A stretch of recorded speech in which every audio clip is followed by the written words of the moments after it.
80-നും 90-നും ഇടയ്ക്കൊക്കെ ജനിച്ച ആളുകൾക്കറിയാം, നമ്മുടെ വളർച്ചയുടെ സമയത്ത് ഇറങ്ങിയ ഒരു സിനിമയാണ് ടൈറ്റാനിക്. ആ ടൈറ്റാനിക് എന്ന സിനിമ ഇറങ്ങുമ്പോൾ VCR VCP ഒക്കെ ജസ്റ്റ് വരുന്ന ഒരു കാലഘട്ടമാണ്.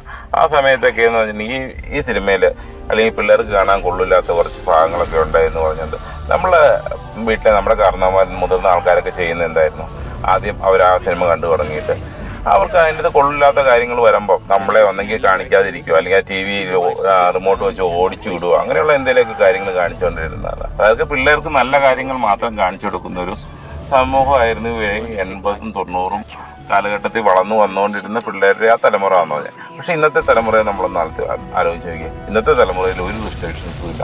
ആർക്കും എന്തും എപ്പോഴും എന്തും കാണാവുന്ന ഒരു അവസ്ഥയിലേക്ക് വന്നു. ഈ സിനിമയ്ക്കൊക്കെ എന്ന് പറഞ്ഞാൽ നമ്മുടെ സമൂഹത്തിലും ഒക്കെ സ്വാധീനം ചെലുത്താൻ വളരെയധികം സഹായിക്കുന്നതാണ്.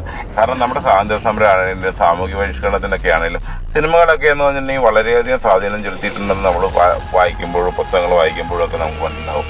അപ്പോൾ നമ്മുടെ പിള്ളേർക്കാണെങ്കിലും യാതൊരു റെസ്ട്രിക്ഷൻസും ഇല്ലാതെ, യാതൊരു നിയന്ത്രണങ്ങളും ഇല്ലാതെ എന്തും കാണാവുന്ന ഒരു സ്ഥിതിവിശേഷത്തിലേക്ക് നമ്മൾ വന്നപ്പോഴല്ലേ നമ്മുടെ സമൂഹത്തിൽ ഇത്ര കൊലപാതകങ്ങളൊക്കെ വന്നിരിക്കുന്നത്. ഇപ്പം നമ്മൾ ഈ അടുത്തിടയ്ക്ക് നടന്ന നെഞ്ചക്കൊണ്ട് ഇടിച്ച് കൊലപ്പെടുത്തിയ ആ പയ്യൻ്റെയൊക്കെ ആ പ്ലാൻ ചെയ്യുമ്പോൾ സോഷ്യൽ മീഡിയയിലെ ഒരു പ്ലാറ്റ്ഫോമൊക്കെ ഉപയോഗിക്കുക വെച്ചാൽ അവർ ആ പ്ലാനിങ് അതിൽ ഉപയോഗിച്ചിരിക്കുന്ന പ്രൊഫൈൽ പിക്ചർ ഒരു കൊറിയൻ വെബ് സീരീസിൻ്റെയാണ്. ആ സീരീസൊക്കെ ചിലപ്പോൾ അവരെ സ്വാധീനിച്ചിരിക്കാം. അപ്പോൾ ഇങ്ങനെയുള്ള കാര്യങ്ങളാണ് നമ്മുടെ യുവതലമുറയെ മുമ്പോട്ട് നയിക്കുന്നത്. ഒരുത്തിനെ ഇടിച്ച് ശരിപ്പെടുത്തിയിട്ട് യാതൊരുവിധ കുറ്റബോധവും ഇല്ല എന്നുള്ളതിനൊരു തെളിവായിട്ടാണ് ഇനി കാണുന്ന അവരുടെ ആ വോയിസ് മെസ്സേജ് ഒക്കെ ആയിട്ടാണ്. നിങ്ങളൊന്ന് കേട്ട് നോക്കുക, എന്നാണ് നമ്മുടെ കേരള സമൂഹത്തിൻ്റെ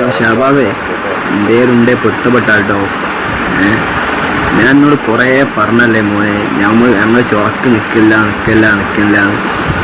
ഇനി പിന്നെയും ഈ ഞങ്ങൾ എന്നിട്ടും എന്നോട് ചുറക്ക് നിന്നില്ലല്ലോ. ഇനി ഇത്രയൊക്കെ പറഞ്ഞിട്ടും ഞങ്ങൾ എന്നോട് എന്തേലും പറഞ്ഞു ഇല്ലല്ലോ.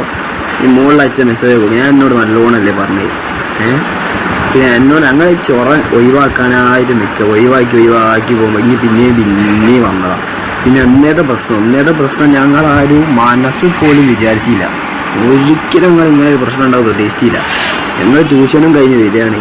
ഇപ്പം നിങ്ങൾ MJ ഏതോ ചെക്കന്മാർ ഞങ്ങളെ വിളിച്ച് പിന്നെ എല്ലാം കൂടി വിളിയായി, എല്ലാവരും കൂടി എത്തിയതാണ്. അതിൻ്റെ ഇടയിൽ കൂടെ ഇനിയാണ് എന്നോട് മാത്രമായിട്ട് പെരുഞ്ചല്. ഞാൻ എന്തേതാ പിന്നെ ചെയ്യേണ്ടി ഇനി പറഞ്ഞോണ്ടാ. പിന്നെ കൂട്ടത്തല്ലായി ഇങ്ങനെ കണ്ടല്ലേ വെക്ക എന്തേലും ഉണ്ടേ പൊരുത്തപ്പെട്ടിട്ടോ. പൊരുത്തപ്പെട്ട് കൊണ്ട് ഒരു കാര്യം പറഞ്ഞു, ഷാബാസ് ഞാൻ കൊല്ലുന്നു. അത് ഞാൻ പറഞ്ഞോ അവന്റെ കണ്ണൊന്ന് പോയോ കിട്ടോ. ഈ കണ്ണൊന്നും ഇല്ലോ. മരിച്ചു കഴിഞ്ഞാലും ഒരു വിഷയം കേസെടുക്കുമല്ലോ. അവിടെ കേസ് ഉണ്ടാവില്ല, കേസ് തള്ളി പോകും. കാരണം ഒരേ ഇങ്ങോട്ട് വന്നത്. ഇനി വളർന്നു വരുന്ന തലമുറയെ നിയന്ത്രിക്കാൻ നമ്മൾക്ക് മുതിർന്നവർക്ക് സാധിക്കുമോ? ഇല്ലാന്ന് തോന്നുന്നു. നമ്മുടെ നീതിന്യായ വ്യവസ്ഥേനെ ആർക്ക് പേടിയില്ലാത്തൊരവസ്ഥയും കൂടെ ആയിപ്പോയി. അതായത് എന്ത് കുറ്റകൃത്യം ചെയ്തു കഴിഞ്ഞാലും നമ്മുടെ നീതിന്യായ വ്യവസ്ഥ വന്നിട്ടുണ്ടെങ്കിൽ ഊരി പോരാൻ, രക്ഷപ്പെട്ട് പോരാ എന്നുള്ളൊരു ചിന്താഗതി കൂടെ നമ്മുടെ യുവതലമുറയിലേക്ക് വന്നു. അതിന് നമ്മുടെ രാഷ്ട്രീയ പാർട്ടികളും നമ്മുടെ രാഷ്ട്രീയ നേതാക്കന്മാരെല്ലാം അതിന് കാരണക്കാരാണ്. അതായത് എന്ത് കുറ്റം ചെയ്തിട്ട് വന്നു കഴിഞ്ഞാലും രക്ഷിക്കാൻ ആൾക്കാരുണ്ട് എന്നുള്ളൊരു തോന്നലുള്ളതുകൊണ്ടുമാണ് ഇങ്ങനെയൊക്കെ വന്നിരിക്കുന്നത്.